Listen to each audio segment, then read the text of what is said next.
आपल्या सुमधुर आवाजानं रसिकांच्या मनावर अधिराज्य गाजवणाऱ्या ज्येष्ठ गायिका आशा भोसले यांचं मुंबईत निधन.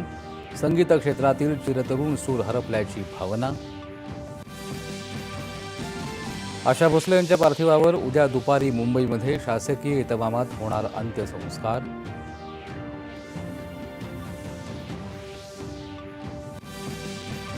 नाट्यसंगीत, चित्रपट गीतं, लावणी यासह पाश्चात्य धाटणीच्या गीतांमध्येही आपला वेगळा ठसा उमटवणाऱ्या अष्टपैलू गायिकेच्या निधनानं संगीत क्षेत्रावर शोककळा. राष्ट्रपती, उपराष्ट्रपती, पंतप्रधान, गृहमंत्र्यांकडूनही शोकभावना व्यक्त. आशाताईंचा आवाज रसिकांच्या हृदयात सदैव रुंजी घालत राहील अशी भावना केली व्यक्त. राज्यपाल, मुख्यमंत्री, उपमुख्यमंत्र्यांसह मान्यवरांकडून शोक व्यक्त.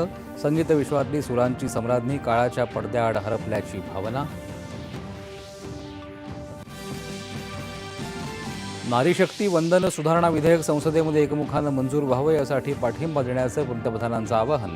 लोकसभा आणि राज्यसभेतल्या सर्व सभागृह पक्ष नेत्यांना लिहिलं पत्र. अमेरिका इराण चर्चेदरम्यान अणु कार्यक्रम मुद्द्यावर सहमती नाही. बोलणी फिसकटल्यानंतर होर्मुझ सामुद्रधुनीमध्ये इराणला टोल देणाऱ्या जहाजांनाही आंतरराष्ट्रीय जलक्षेत्रामध्ये रोखण्याचा ट्रम्प यांचा इशारा.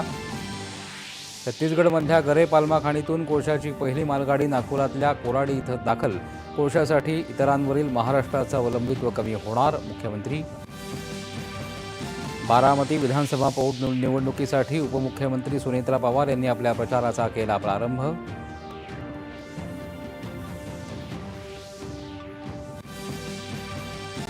किर्गिस्तानमध्ये वरिष्ठ आशियाई कुस्ती स्पर्धेमध्ये भारतीय खेळाडूंची चमकदार कामगिरी. एकूण 17 पदकांची आतापर्यंत कमाई. आणि आशियाई बॅडमिंटन अजिंक्य स्पर्धेमध्ये आयुष शेट्टीला रौप्य पदक प्राप्त.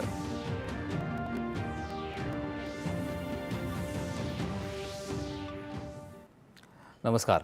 9:30च्या बातमीपत्रात मी